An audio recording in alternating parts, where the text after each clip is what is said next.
Today's episode is brought to you by RapidCloud. Did you know that 53% of users abandon a website that takes more than 3 seconds to load? For businesses relying on WordPress, every second counts for user experience, conversions, SEO rankings, and revenue. And that's where RapidCloud comes in. RapidCloud is a high-performance managed WordPress hosting solution with advanced technologies like Lightspeed Enterprise and Object Cache Pro designed to deliver lightning-fast load times and handle the demands of today's dynamic websites. Whether you're running an e-commerce store, online learning platform, or a bustling media site, RapidCloud ensures lightning-fast performance, unmatched scalability, and enterprise-grade security, all backed by 24/7 expert support. RapidCloud empowers developers, business owners, and agencies to deliver seamless online experiences without ever worrying about downtime or slow load times. Use the promo code CODESTORY to get up to 25% off on all annual plans and 10% off monthly subscriptions. Offer valid for 2 billing periods only. That's promo code CODESTORY, all one word. Visit www.rapid.cloud and get started today. That's RAPYD.cloud. So scalability is this question that as soon as you solve it at the level that you are aiming for, your own ambitions take you up to the level where you need to start thinking about it again in the same way. I don't think there's any universe where you can avoid working on this problem unless you are not willing to grow or not able to grow. We have been in a couple of periods in our growth where we have seen that we were catching up on the ability to support the scale that we were at because our demand suddenly spiked as we were more successful with customers. Good problem to have, but still a real and massive problem. I'm Anand Kulkarni, CEO and founder of CrowdBotic. This is Code Story, a podcast bringing you interviews with tech visionaries. Spent 6 months moonlighting. There's nothing on the back end. Who share what it takes to change an industry. I don't exactly know what to do Took next. many goes to get right. Who built the teams that have their The back. company is its The people. teams help each other achieve. I was proud of our team. Keeping scalability top of mind. All that infrastructure was a Yes, pain. we've been fighting it as we grow. Total waste of time. The stories you don't read in the headlines. It's not an easy thing to achieve, mind Took it you. off the shelf and dusted it off and tried it again. To ride the ups and downs of the startup life. You need to really want It's it. not just about technology. All this and more on Code Story. I'm your host, Noah Labhart, and today how Anand Kulkarni is using AI to supercharge modernization and transform legacy apps into modern-day power tools. This episode is sponsored by Speakeasy. Grow your API user adoption and improve engineering velocity with friction-free integration experiences. With Speakeasy's platform, you can now automatically generate SDKs in 10 languages and Terraform providers in minutes. Visit speakeasy.com/codestory and generate your first SDK for free. This message is sponsored by QA Wolf. QA Wolf gets engineering teams to 80% automated end-to-end test coverage and helps them ship 5 times faster by reducing QA cycles from hours to minutes. With over 100 5-star reviews on G2 and customer testimonials from SalesLoft, Drata, and AutoTrader, you're in good hands. Join the Wolfpack at QAWolf.com. Anand Kulkarni started his career in the dark ages of AI as a computer science researcher at UC Berkeley. He published papers on human intelligence inside of software products and eventually founded LeadGenius, which was AI for sales and was supported by Andreessen, Horowitz, and Sam Altman. Outside of tech, he's married with 2 kids and used to be an avid rock climber. He also loves to eat tofu and has been picking up a lot more science fiction lately. Though the AI space is crowded today, Anand and his team have been working in the space since 2016. They observed the need to modernize legacy software and digitally transform organizations. They wanted to utilize an intelligent approach to this and started down the path of building a large data set, building software to learn from it, and use that to modernize software. This is the creation story of CrowdBotic. We are a modernization company. We use AI systems to turn code bases into human-readable natural language specifications. What that means is we are writing requirements automatically at scale from code bases. You've got a code base, we can reverse engineer that into requirements. Once you've got those requirements, you can flip that back into more code. We are helping the world deal with this massive problem of updating, fixing, and modernizing all of this legacy code.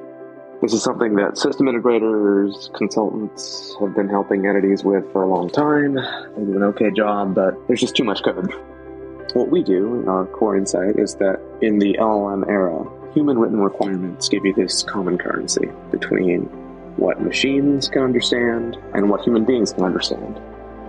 Crowdbotics exists to support modernization efforts by providing in natural language human readable requirements that are also machine readable, that allow you to go quite a bit faster. So that's what we do. Today, AI-based software engineering is a very crowded field. A lot of these folks maybe don't appreciate the complexity and difficulty of this problem. And when you look under the hood, you find out just a thin wrapper on OpenAI or Anthropic. We've actually been working on this specific problem for a very long time.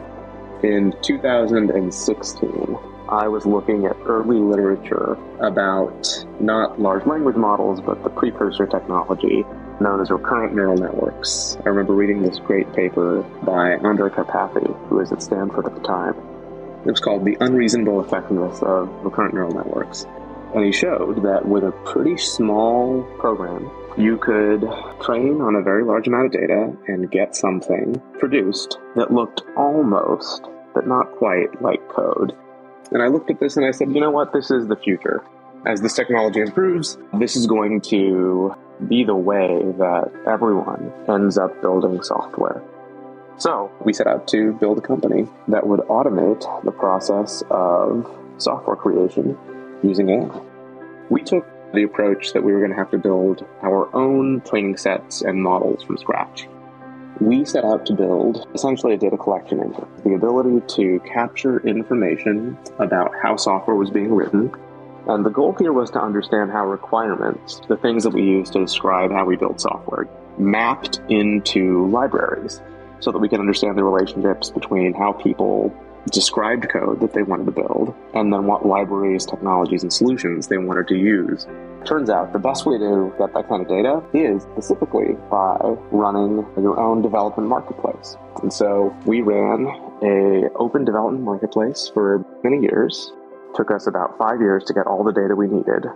The deal we made was that if customers needed software built, they could come to us. We would match their needs up against development teams who could do the work. Customers would keep the code that they built, but we would keep the metadata, the association between requirements and what libraries were being used to satisfy those requirements. And that let us build out this really unique, interesting data set. And of course, that is the core of how we ended up building this classical machine learning system that would map requirements into code and code into requirements. Brownfield is the overwhelmingly biggest and harder problem to solve, and it's mostly neglected by industry. We realized that was really the core audience for this. Okay, let's dive into the MVP. And I think this would be maybe post building that data set, or maybe it's a bit of an overlap there. You decide, but I'm curious about the MVP for Crowdbotics. How long did it take to build that portion, and what sort of tools were you using to bring it to life? When we talk about the MVP, we're really talking about two generations of this company, right? Era one was building to collect data and helping people build greenfield software so that we could collect data that we needed. That era was first 5 years of the business. We built the whole stack in Python directly with Django on the back. At the time, it was Vue on the front. The MVP itself, really V0 of that tool, we built that thing in a couple weeks for the barest of bare bones version that would just transact and let you minimally place orders, match them up, and capture the information we needed. Eventually, we flipped a bunch of the core tech into the modernization engine. The modernization engine itself, we built over the course of 12 months to get that core machinery built. And it emerged from the pieces of what we had before being reconfigured in. So our core LLM stayed the same. The core requirements factor changed. from being one where we would capture that data on the outside to one where we would make that data available for customer use. We've always built software in-house. Django is our framework of choice. Nowadays we use React. The ultimate machinery, of course, under the hood, we switched long ago from using PyTorch and our own methodology to being able to run on top of Azure and Azure OpenAI as our main AI backend. So let's stay on that MVP for a second. And I hear you talking to some choices you had to make as far as technology and how you've evolved them now, but I'm curious about maybe some of the decisions and trade-offs you had to work through in building that first product. It could be around tech debt approach, feature limitation, all those things. And I'm curious about how you coped with those decisions. I'm a technical founder. Even though as CEO and entrepreneur, you don't have to be the technologist. Because I happen to be a technologist, I have opinions about the system. We built the early version of the platform on Django. I had an early choice, I remember, between building on Django and building serverless, which was brand new at the time as a methodology. At first I tried serverless, and I spent a week wasting my time trying to teach myself serverless while building the MVP. I remember thinking, what a dumb decision. At the time, I was just so disappointed. I was like, I can't make this work. I can't believe it. But then I realized repeatedly how happy I was that I had simply chosen Django, because I knew the system well and because Django is easy to build quickly. Of course, now we do things that are architecturally far more complex than that. But that simple choice we made early on let us go very quickly in a lot of places very early. Probably the most difficult decision we made to roll back technically was building on Vue. We built in Vue a whole bunch of front end, and today very little of our front end is in Vue. We ended up changing it all to React. And that's one that was painful to walk back from, no question. Look, all code is temporary. That's the way to think about it. You become very comfortable with driving the right technical decisions and learning to challenge that debt wherever you're able to. This message is sponsored by SnapTrade. Link in user brokerage accounts and build world-class investing experiences with SnapTrade's unified brokerage API. With over $12 billion in connected assets and over 300,000 connected accounts, SnapTrade's API quality and developer experience are second to none. SnapTrade is SOC 2 certified and uses industry-leading security practices. Developers can use the company's official client SDKs to build investing experiences in minutes without the limitations of traditional aggregators. Get started for free today by visiting snaptrade.com/codestory. This episode is sponsored by SpeakEasy. Whether you're growing the user adoption of your public API or streamlining internal development, SDKs can turn the chore of API integration into effortless implementation. Unburden your API users from guessing their way around your API while keeping your team focused on your product. Shorten the time to live integration and provide a delightful experience for your customers. With SpeakEasy's platform, you can now automatically generate up-to-date, robust, idiomatic SDKs in 10 languages and Terraform providers in just a matter of minutes. SDKs are feature-rich with type safety, auto retries, and pagination. Everything you need to give your API the developer experience it deserves. Deliver a premium API experience without the premium price tag. Visit speakeasy.com/codestory to get started and generate your first SDK for free. So then from that MVP point, and you've kind of touched on a couple of these things, but I'm going to expand the question a little bit. I'm curious how you progressed and matured it. You mentioned going from Vue to React. I'm curious about how you matured it. And to wrap that in a box a little bit, what I'm really curious about is how you built your roadmap. How do you go about deciding, okay, this is the next most important thing to build or to address with Crowdbotics? So if you look at what Crowdbotics does, at our core, we're doing three things with customers. We're doing requirements capture, meaning you show up with a code base. I want to make requirements that describe that code base accurately and completely. The second is we want to make it easier for customers to analyze, extend, and modify, reimagine those requirements. How do I talk to my code base or talk to my requirements about this code base and say what needs to change, what is working, where in my code can I change X? And then we want to help customers do requirements-driven development. How do I take a set of requirements that I've got, modify those using intelligent agents inside Crybotics and inside my AI software engineering tool, GitHub Copilot, which works very well as a combined effort. Okay, if you go through those three things, first you've got to have a working baseline flow, which is the thing I talked about that took us 9 to 12 months to build. It gets you all the way from starting with a code base over to I am now building software and modernizing code using this end-to-end system. You've got to do it in a way that gets better over time.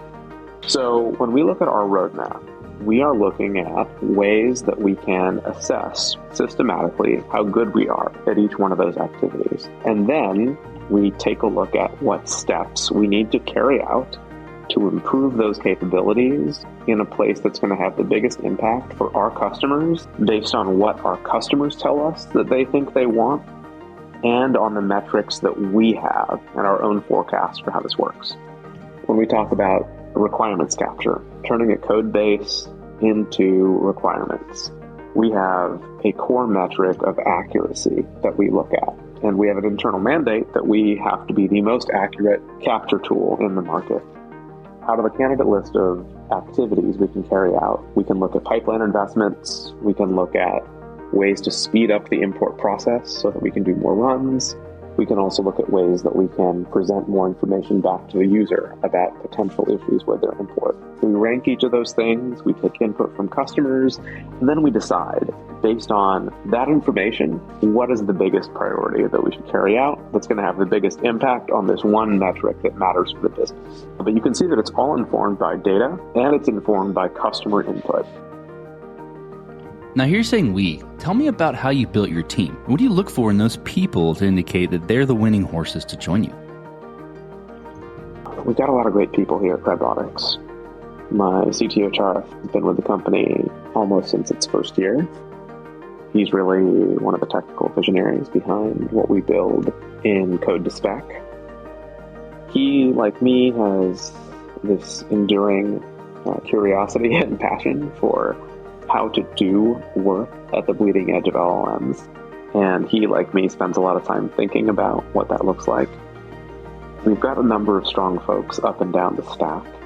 In terms of what we look for, I look at a handful of things to help me assess if folks are really strong, but belief in the strategy, the vision, willingness to push hard. And of course, I also tell people, we're signing up for a home run here. You should be prepared for what that will take in terms of investment of your own effort and energy. And you should be driven and motivated by that as a upside and reward. And that combination, when paired with raw intelligence, ends up making for a really powerful team. I'm really happy to say that the folks that we have here are some of the folks that I've been very proud to work with and alongside. You really want to have great coworkers in the trenches there with you, and that's something we've been able to do. This message is sponsored by QA Wolf. If slow QA processes bottleneck your software engineering team and you're releasing slower because of it, you need a solution. You need QA Wolf. QA Wolf gets engineering teams to 80% automated end-to-end test coverage and helps them ship 5 times faster by reducing QA cycles from hours to minutes. With over 100 5-star reviews on G2 and customer testimonials from SalesLoft, Drata, AutoTrader, and many more, you're in good hands. Ready to ship faster with fewer bugs? Join the Wolfpack at QAWolf.com to see if they can help you squash the QA bottleneck. This episode is sponsored by Vanta. You're a startup founder. Finding product market fit is probably your number one priority. But to land bigger customers, you also need security compliance. And obtaining your SOC 2 or ISO 27001 certification can open those big doors. But they take time and energy pulling you away from building and shipping. And that's where Vanta comes in. Vanta is the all-in-one compliance solution helping startups like yours get audit ready and build a strong security foundation quickly and painlessly. How, you ask? Vanta automates the manual security tasks that slow you down, helping you streamline your audit. And the platform connects you with trusted vCISOs to build your program, auditors to get you through audits quickly, and a marketplace for essentials like pen testing. Join over 8,000 companies, including many Y Combinator and Techstars startups who trust Vanta. Simplify compliance and get $1,000 off at vanta.com/codestory. That's vanta.com/codestory. This message is sponsored by SnapTrade. Link in user brokerage accounts and build world-class investing experiences with SnapTrade's unified brokerage API. With over $12 billion in connected assets and over 300,000 connected accounts, SnapTrade's API quality and developer experience are second to none. SnapTrade is SOC 2 certified and uses industry-leading security practices. Developers can use the company's official client SDKs to build investing experiences in minutes without the limitations of traditional aggregators. Get started for free today by visiting snaptrade.com/codestory.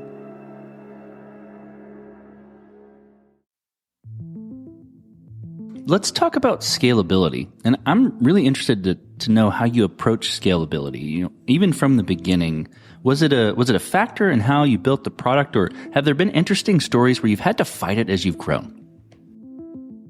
So scalability is this question that as soon as you solve it at the level that you are aiming for, your own ambitions take you up to the level where you need to start thinking about it again in the same way.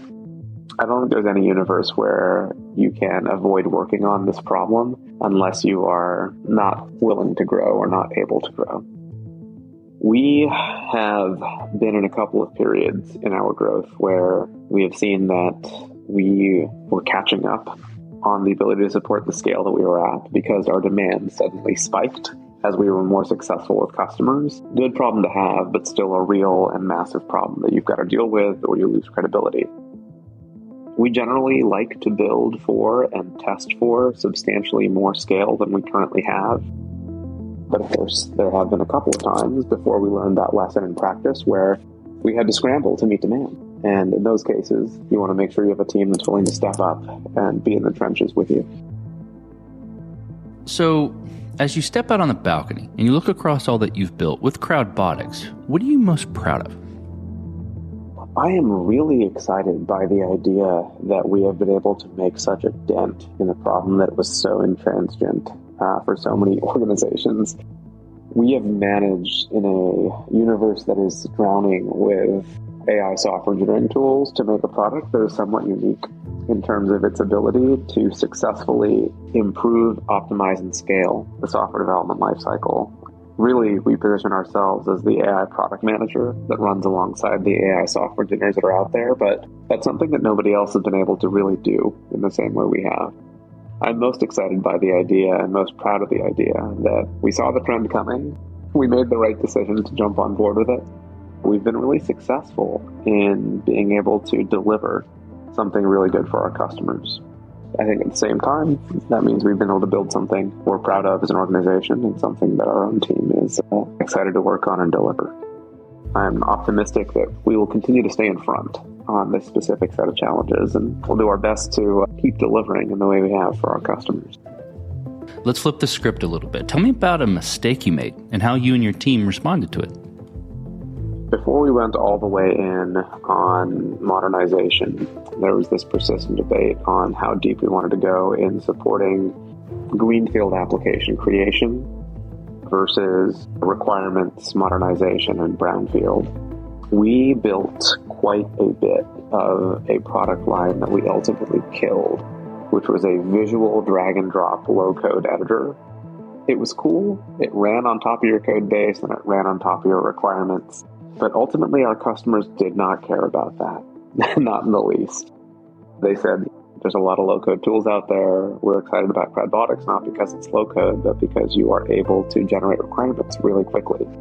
And I think there was this idea, we had this sunk cost fallacy. We had spent so much time investing into this particular line of business, and we were excited by what we thought the technology potential was, that we did not listen to our customers quickly enough.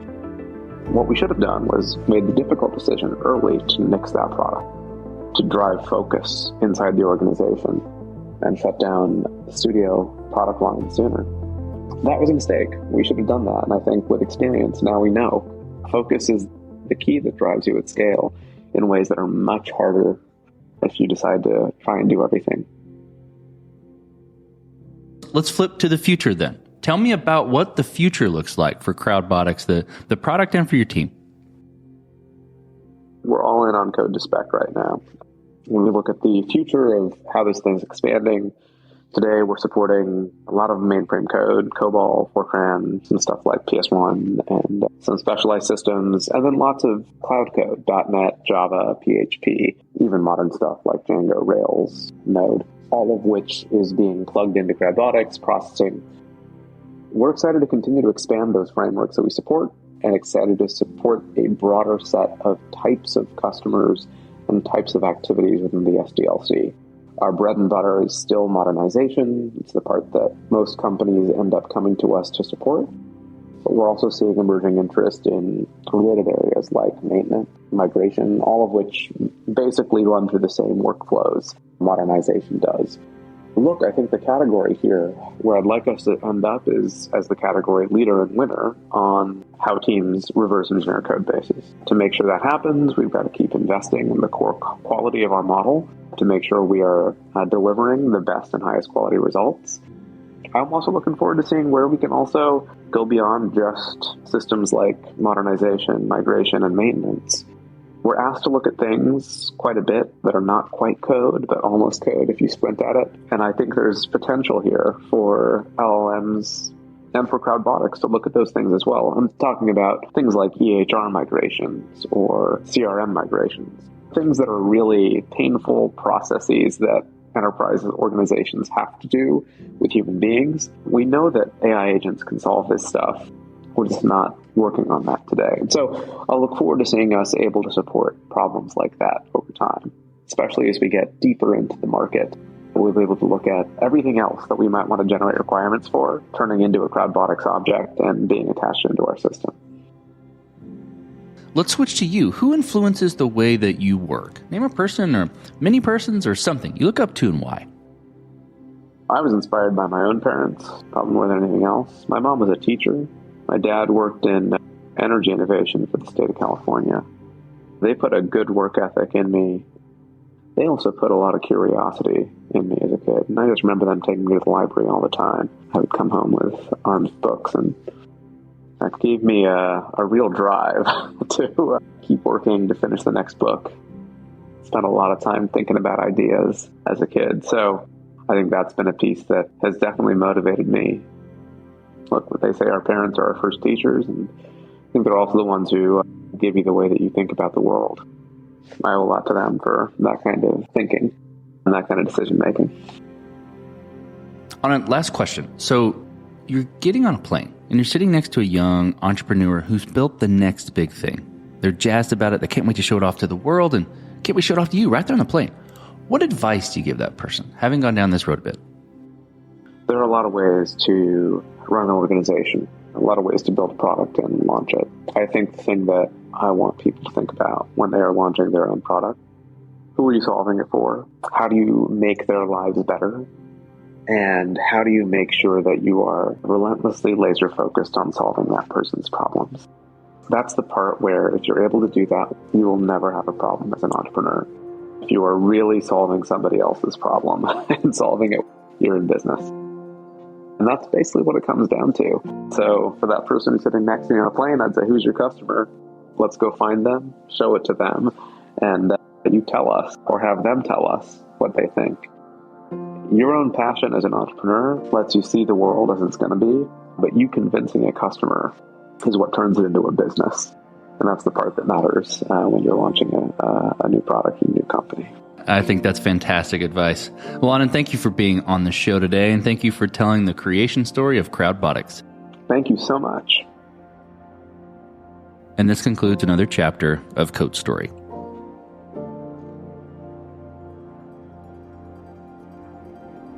Code Story is hosted and produced by Noah Labhart. Be sure to subscribe on Apple Podcasts, Spotify, or the podcasting app of your choice. And when you get a chance, leave us a review. Both things help us out tremendously. And thanks again for listening.